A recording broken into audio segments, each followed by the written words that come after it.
Hi all. പലപ്പോഴും parents അവരുടെ കുട്ടികളുടെ ഭാവിയെക്കുറിച്ച് ഓർത്ത് ആശങ്കപ്പെടാറുണ്ട്. പ്രത്യേകിച്ച് 9th 10th 11th 12th ആ ഗ്രേഡിലേക്ക് എത്തിക്കഴിയുമ്പോഴത്തേനും ഇനി ഇവർക്ക് ഏതൊക്കെ രീതിയിലുള്ള പ്രൊഫഷണൽ കോഴ്സാണ് ഇവരെ കൊണ്ട് ചെയ്യിക്കേണ്ടതെന്നും ഇവർക്ക് ഭാവിയിൽ ഏതൊക്കെ രീതിയിലുള്ള ജോലികളായിരിക്കും സൂട്ടബിൾ ആവുന്നതെന്നും ഇങ്ങനെയൊക്കെ ഓർത്ത് കുറച്ച് വേവലാതിപ്പെടാറുണ്ട് പാരൻസ്. ഇപ്പോൾ അതൊക്കെ നമുക്ക് കൃത്യമായിട്ട് മനസ്സിലാക്കുവാനും സാധിക്കും.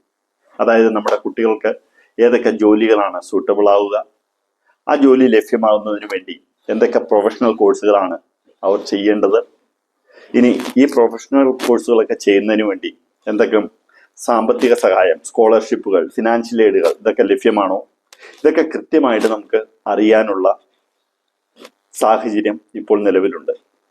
ഇങ്ങനെയൊക്കെയുള്ള കാര്യങ്ങൾ മനസ്സിലാക്കി കൊണ്ടുവേണം നമ്മൾ കുട്ടികളുടെ ഓരോ തീരുമാനങ്ങളും മുന്നോട്ട് എടുത്ത് നീങ്ങുന്നതിന് വേണ്ടി.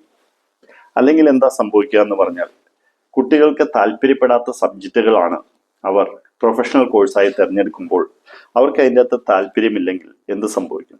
അത് കംപ്ലീറ്റ് ചെയ്യാനായിട്ട് സാധിക്കില്ല. അല്ലെങ്കിൽ അത് കംപ്ലീറ്റ് ചെയ്യുന്നത് ശരിയായ രീതിയിലായിരിക്കില്ല. മാർക്കൊക്കെ സ്കോർ കുറവായിരിക്കും.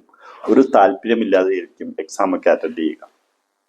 അപ്പൊ അതിനുള്ള പരിഹാരം കൃത്യമായിട്ട് അവർക്ക് അവരുടെ ആ ഗോള്, അവരുടെ വിഷൻ, അവരുടെ ആ റിയൽ പൊട്ടൻഷ്യൽ ഇതൊക്കെ മനസ്സിലാക്കിക്കൊണ്ട് വേണം അവരുടെ ആ പ്രൊഫഷണൽ കോഴ്സ് തിരഞ്ഞെടുക്കാനായിട്ട്. അപ്പൊ അവർക്ക് കൃത്യമായിട്ട് അവർ ചെയ്യേണ്ട ജോലി എന്താണെന്ന് മനസ്സിലാവും, അവർ പഠിക്കേണ്ട കോഴ്സ് എന്താണെന്ന് മനസ്സിലാവും, അതിനുവേണ്ടിയുള്ള ഫിനാൻഷ്യൽ സഹായങ്ങൾ എന്തൊക്കെയാണെന്ന് മനസ്സിലാവും. ഇതൊക്കെ അറിയുകയാണെങ്കിൽ ആ കുട്ടിക്ക് മുന്നോട്ട് പഠിക്കാനും ആ ജോലി ചെയ്യാനും എല്ലാം നല്ല രീതിയിലുള്ള താല്പര്യം ഉണ്ടായിരിക്കും. അപ്പൊ ഏറ്റവും ആഗ്രഹപ്രകാരമുള്ള ഒരു ജോലി ലഭ്യമാകുമ്പോഴുള്ള ഗുണം എന്താണെന്ന് വെച്ച് കഴിഞ്ഞാൽ അവർക്ക് ആ ജോലി ഭംഗിയായിട്ട് ചെയ്യുവാനായിട്ട് സാധിക്കും. പ്രത്യേകിച്ച് പീസ് ഓഫ് മൈൻഡ്, മനസ്സമാധാനം ഉണ്ടാവും, നല്ല ഇൻകം ലഭിക്കും, അവർക്ക് കൂടുതൽ ആ ജോലി ചെയ്യാനുള്ള താല്പര്യം ഉണ്ടാവും, നല്ലൊരു സന്തോഷം ഉണ്ടാവും, ഹാപ്പിനെസ് ഉണ്ടാവും. കൂടാതെ തന്നെ അവർക്ക് ആ ജോലിയിലെ ടോപ്പ് ലെവലിലേക്ക് ഉയരുന്നതിന് വേണ്ടി അവർ തന്നെ ഹാർഡ് വർക്ക് ചെയ്ത് മുന്നോട്ട് ഉയരും. അതിനോടനുബന്ധിച്ചുള്ള ചെറിയ രീതിയിലുള്ള ബിസിനസ്സോ കാര്യങ്ങളൊക്കെ ചെയ്യണമെങ്കിൽ അവർക്ക് തന്നെ ഐഡിയ മുന്നോട്ട് എടുത്ത് നീങ്ങുവാനായിട്ട് നല്ല രീതിയിൽ സാധിക്കും. നിങ്ങൾക്ക് എന്തെങ്കിലും കൂടുതലായിട്ട് ഡൗട്ടോ കാര്യങ്ങളോ ഉണ്ടെങ്കിൽ എൻ്റെ വാട്സപ്പ് നമ്പർ ഈ വീഡിയോയിൽ കൊടുത്തിട്ടുണ്ട്, കോൺടാക്ട് ചെയ്യുക.